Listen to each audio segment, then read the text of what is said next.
Alex, on a contrôlé la matière première et la production. Y a-t-il une dernière vérification avant que le produit ne parte chez le client? Oui, et c'est une étape cruciale, le contrôle qualité avant expédition. C'est l'intégration entre QM et les ventes SD.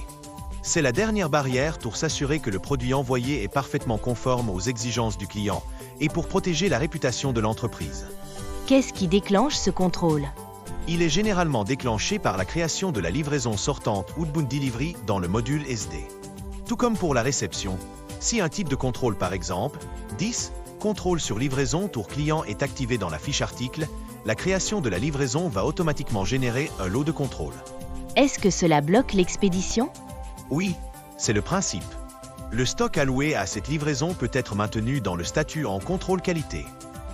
Le prélèvement et la sortie de marchandises peuvent être bloqués tant que la décision d'utilisation n'a pas été prise. Le qualiticien doit donner son feu vert pour que le processus d'expédition puisse se terminer. Un exemple pour un exportateur de textiles en Tunisie? L'entreprise doit livrer un rouleau de tissu de luxe à une grande maison de couture. Les spécifications du client sont très strictes. Quand la livraison est créée, un lot de contrôle est généré. Un inspecteur doit alors vérifier le tissu pour s'assurer qu'il n'y a aucun défaut de tissage et que la couleur correspond exactement à l'échantillon validé. Ce n'est qu'après sa décision acceptée dans le système que le service logistique pourra finaliser le chargement du camion et enregistrer la sortie de marchandises. C'est donc la garantie ultime que l'on respecte la promesse faite au client.